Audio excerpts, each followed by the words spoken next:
Hello, Lakeview High School Orchestra. My name is Claudia Record, and I am currently a student at WMU studying music education. Today we're going to talk all about vibrato, and I'm going to give you some exercises to help you strengthen and feel more confident in your vibrato skills. So the first thing I want to talk about is that there are different types of vibrato for violin and viola. We have wrist vibrato and we have arm vibrato. I'll give you an example. On wrist vibrato first, that's when we just use the wrist to vibrate notes.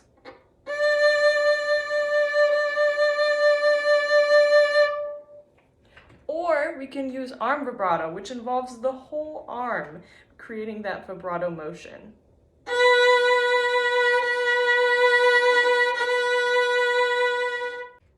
Now, when we do vibrato, there are also different shapes, sizes, and speeds. We could have a nice, slow, wide vibrato.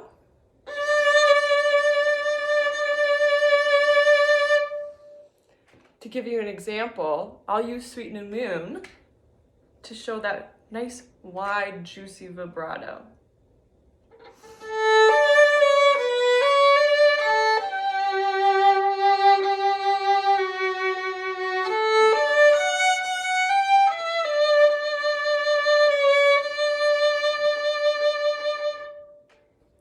There's also a type of vibrato that's fast and smaller. It's a little quicker in the left hand. To give you an example of that, I'll also use a little excerpt from Sweet New Moon.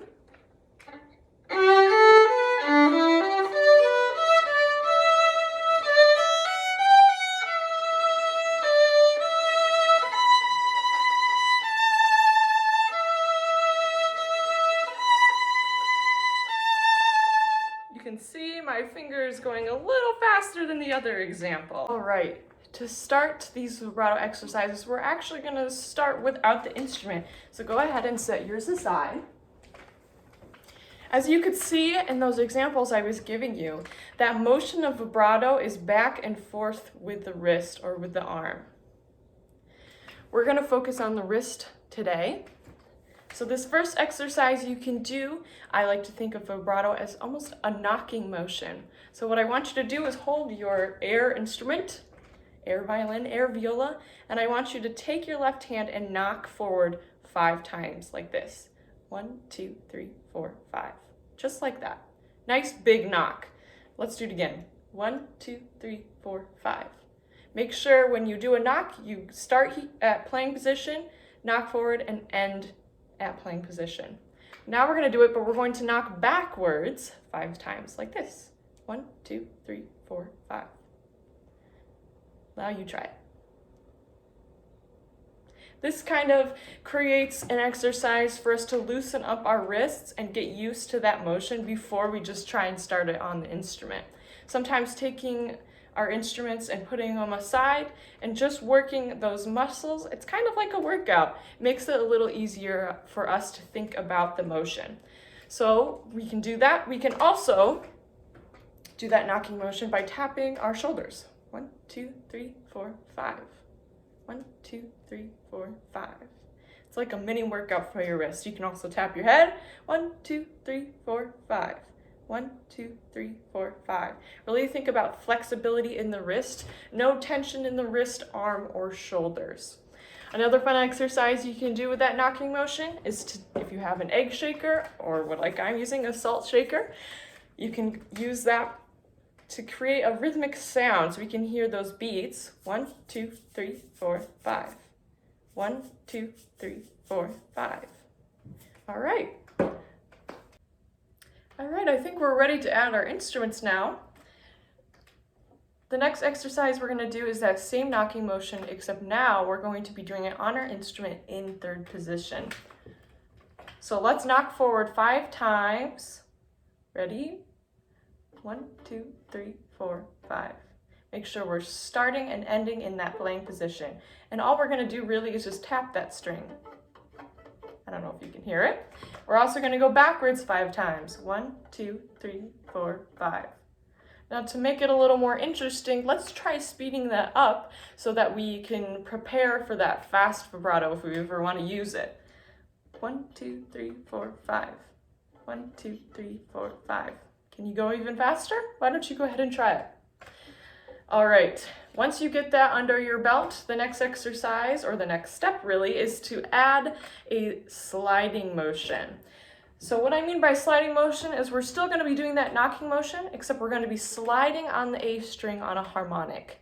And what I mean by harmonic is that we're not going to press down on the string, we're just going to simply glide over it. We're going to go forward 5 times, and we're going to do 4 whole bows of it. So the exercise 4 times. Ready?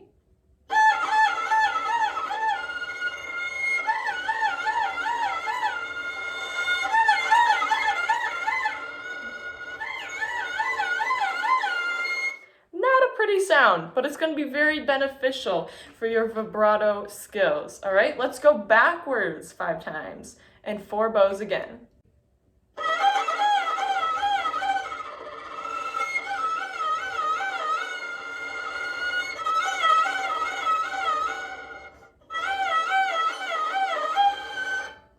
Not a pretty sound, like I said, but it's really getting that wrist used to moving forwards and backwards. And like the other exercise, try and speed it up so you can get that faster vibrato under your skill. Because once you get fast, it's always easier to slow that vibrato down. So really, you're benefiting both types of vibrato when you're doing that exercise. It's time to make it a little more interesting. For this next exercise, you're going to need your metronome, and we're going to set it at 60 beats per minute. All right. Nope. I already said that. Okay. Okay, for this next exercise, you're going to need your metronome set at 60 beats per minute. We're going to be doing this exercise in 3rd position again. I prefer violins on the A string, violas on the D string, makes it a little easier, and we're just going to be using our 1st finger to start. Feel free to do this on your 2nd finger, 3rd finger, and 4th finger while you're doing this, or after you finish the 1st finger when you're practicing. So what we're going to do is we're going to set the metronome, and we're going to start by just playing vibrating 8th notes. It's going to be a little tricky, but I will show you first.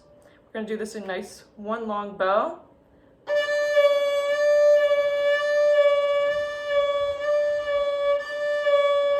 Or 2 bows. So when I set the metronome, let me play it, there we go. Think 8th notes first. 1 and 2 and 3 and 4 and...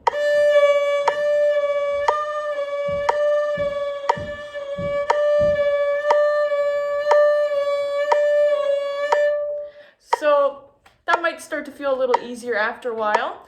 What you're going to do is you're next going to play triplets against it. So groups of 3. So let's listen to the metronome, think groups of 3.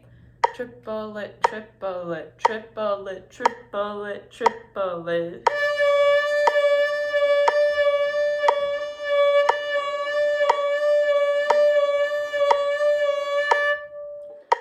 Easy, right? Maybe not.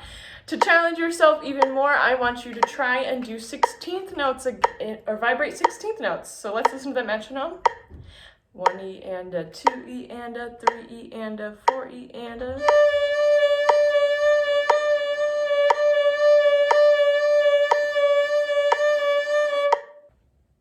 All right, the last step in this video is to practice vibrating freely and naturally. Without a metronome, without any knocking exercises, just practice your vibrato on a single note or in Sweet New Moon or in just a scale. Any way you'd like. Experiment with the different shapes, speeds, see if you can do it in different dynamics, on different strings. Really go all out and trying to get that vibrato sound that you would like. A few tips and tricks I have before I finish this video. If you're having trouble with the exercises where we add the bow, or even if you're practicing Sweet New Moon and you're having trouble getting all the notes that you want to vibrate, practice by putting your scroll on the edge of your music stand so that it is supported and it's not just you holding it up. You can also gently place your scroll against a wall so that it's also supported that way, but I think it's a little safer for the instruments to put it on the edge of your stand. My other tip for you is when you're practicing fourth finger vibrato, which by the way is super hard, I still struggle with it sometimes, is to practice fourth finger vibrato with that third finger down as a little support, as a little buddy. It's kind of hard to practice your pinky on your own. It's good for it, but to really help build those muscles up on that little finger is to place that third finger down when you're doing those exercises, all right? I wish you guys the best and happy practicing.